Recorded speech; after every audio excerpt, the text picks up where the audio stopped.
Stop scrolling for a second and really think about this.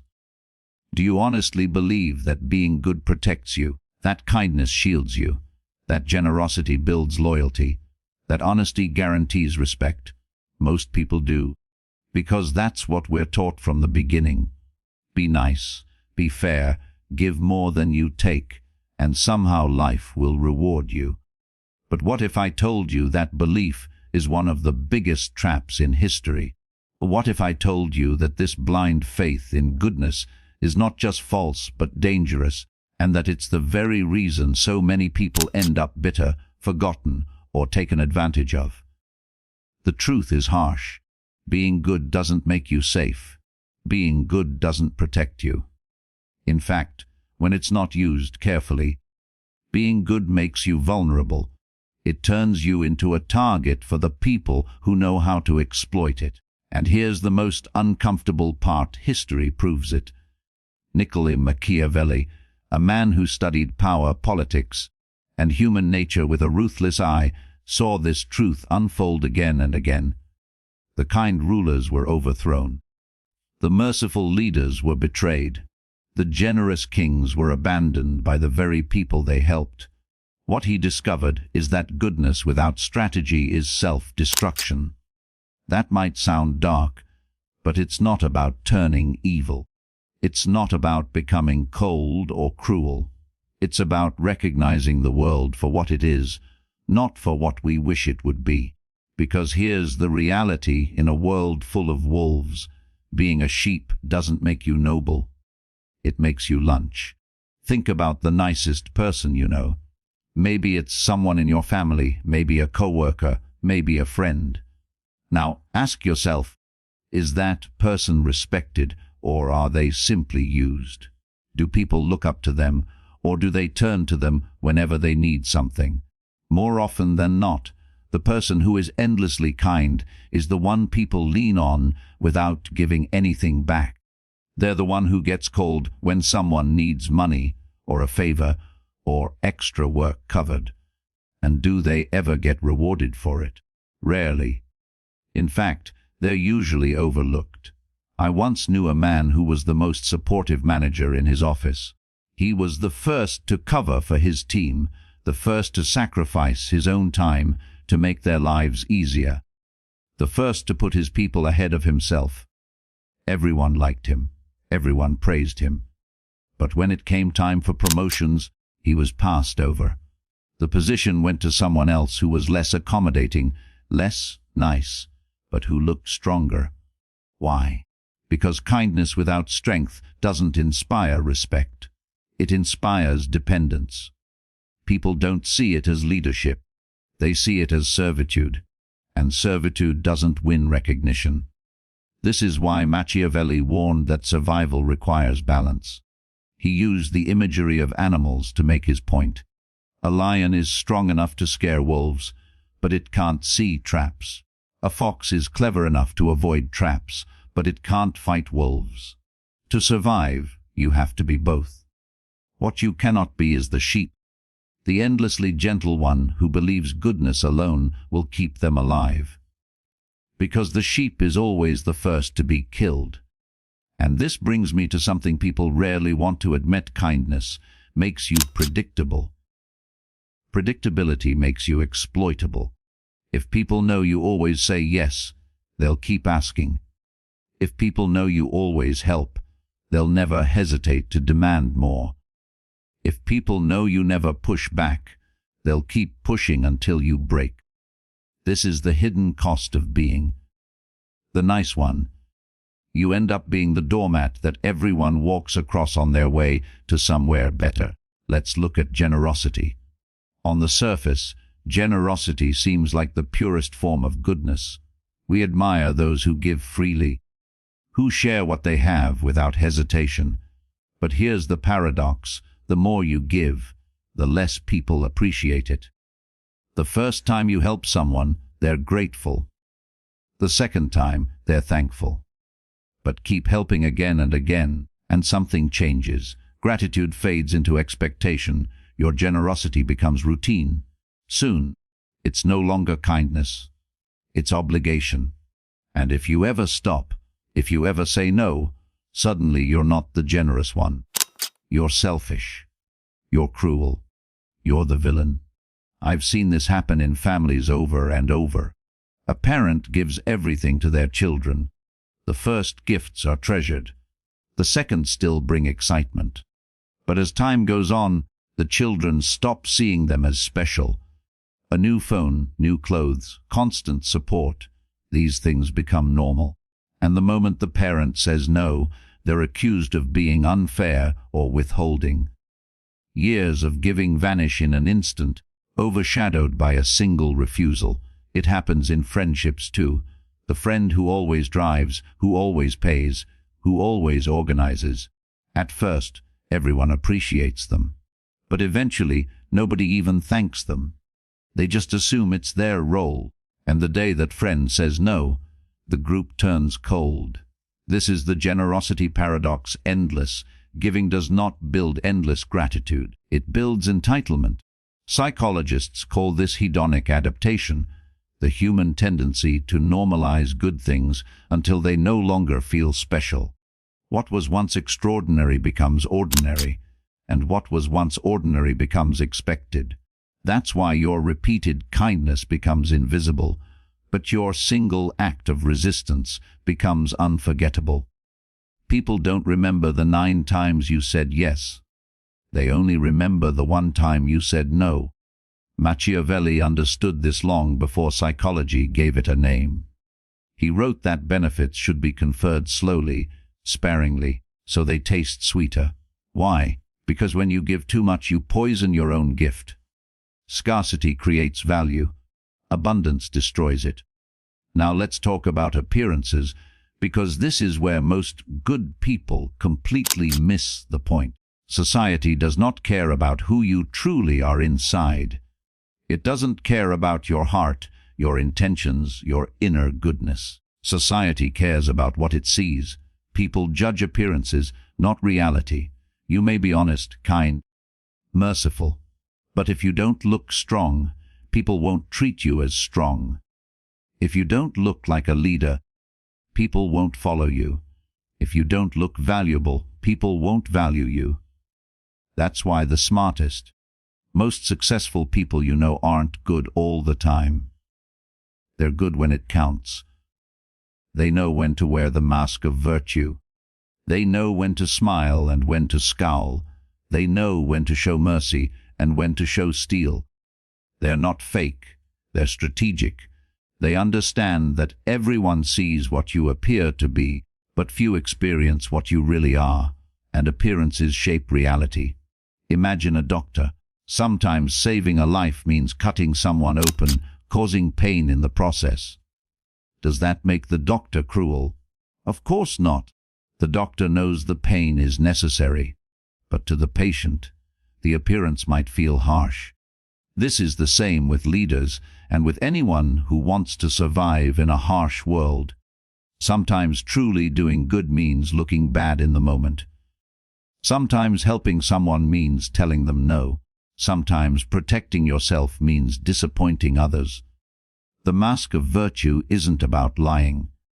It's about understanding timing. And this is where the weakness of blind goodness becomes clearest. Blind goodness shows mercy to the wrong people at the wrong time. It gives endlessly without thought of cost. It reveals softness to enemies and harshness to friends. It exhausts itself on unworthy causes. And in the end, blind goodness doesn't create loyalty or love.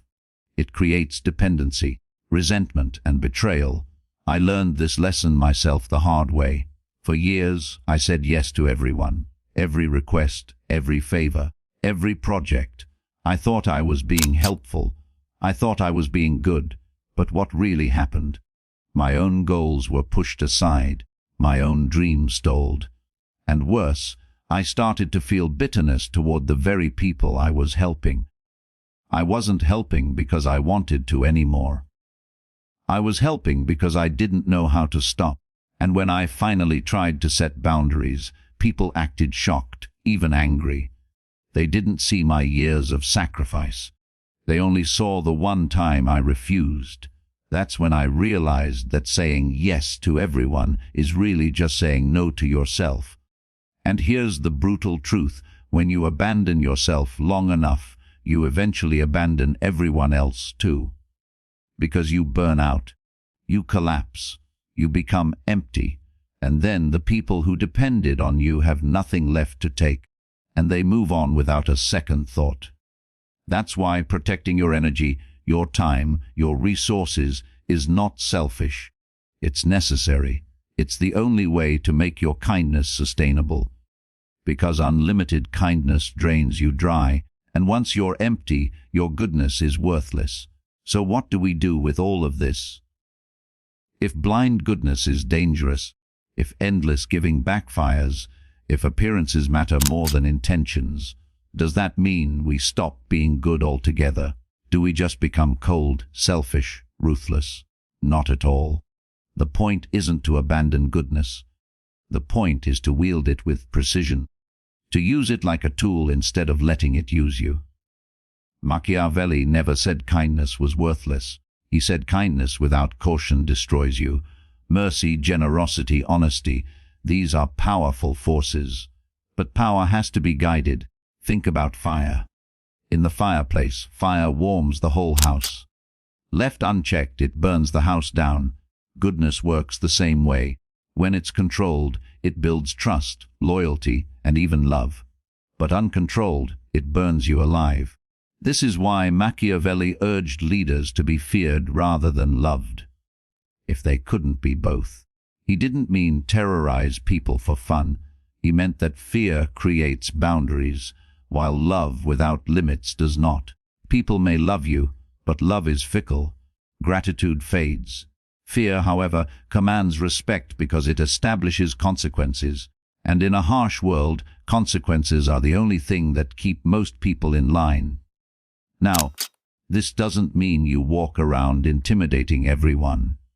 It means you stop assuming that goodwill will protect you.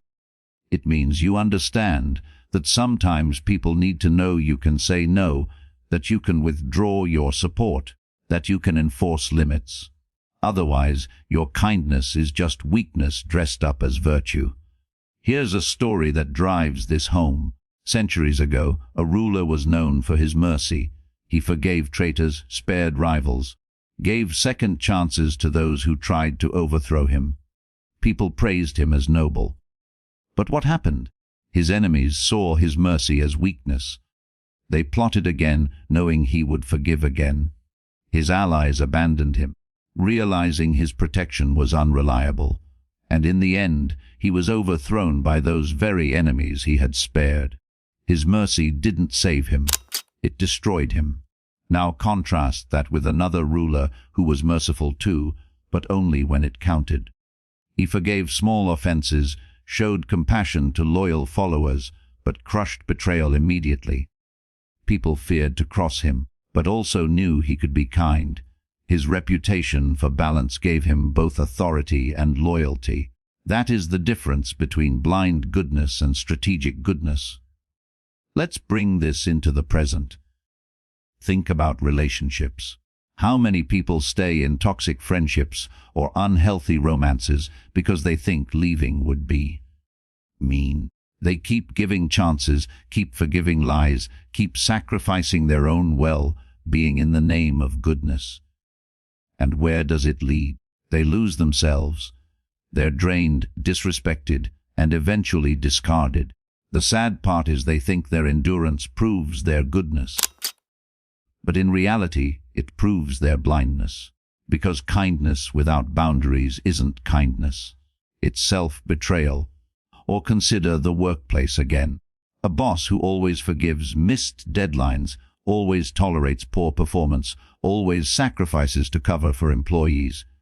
At first, he's admired, but over time he loses control. His team stops respecting him. Productivity drops. And the moment he finally demands accountability, everyone resents him. Why? Because he trained them to expect endless leniency. He taught them that he had no teeth. And once people believe you have no teeth, they stop listening. This is why the balance of the fox and lion is so crucial. The fox knows when to appear soft, but also when to vanish before being trapped.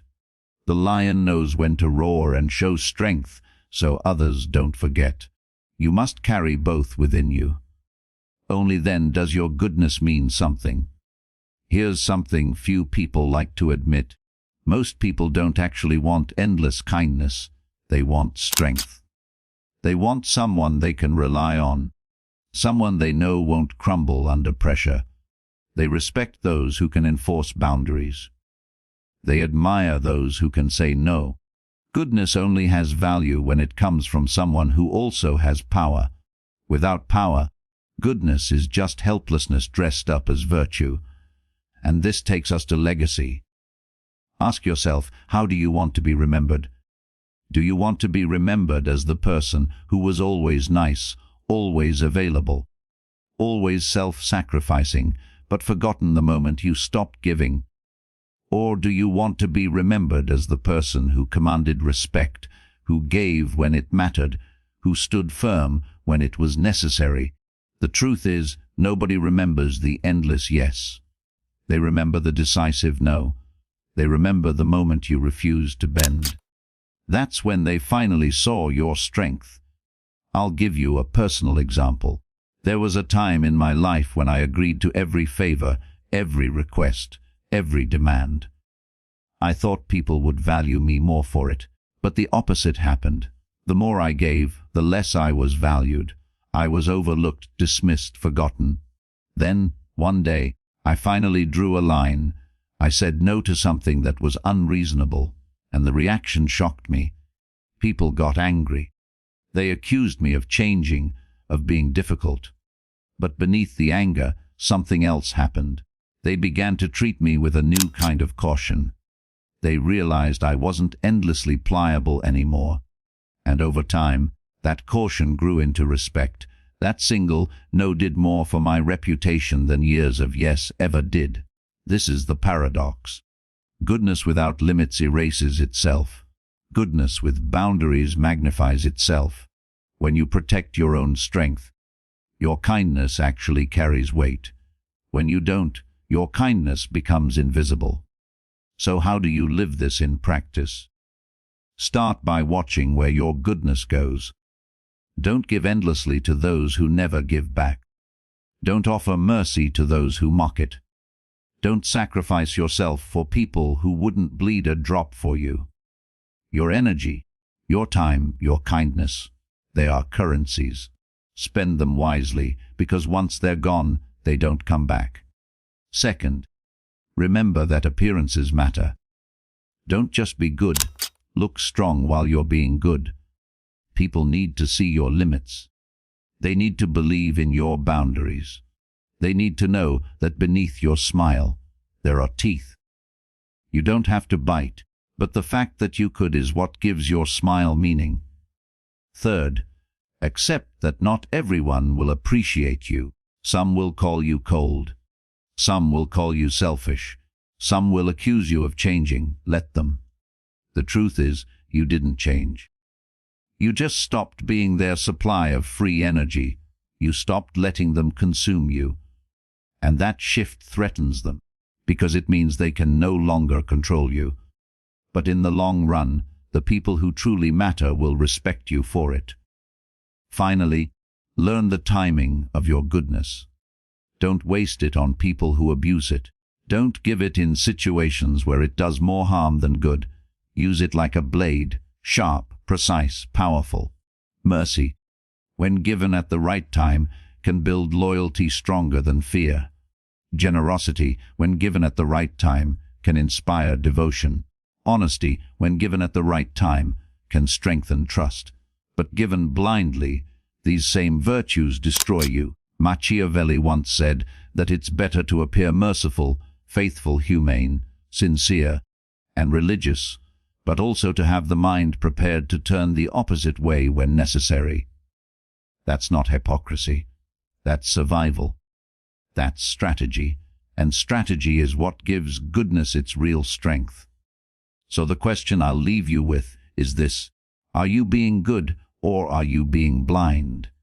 Are you giving because it's wise, or because you're afraid to say no? Are you kind because it's strategic, or because you're desperate to be liked?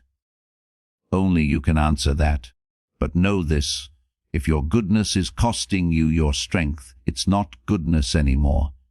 It's weakness, and weakness, in the end, serves no one. Be the fox, be the lion, be kind but not predictable, be generous but not endless, be merciful but not blind. Goodness has power, but only when you control it. Use it wisely, and it will make you unforgettable. Use it blindly, and it will destroy you. The choice is yours.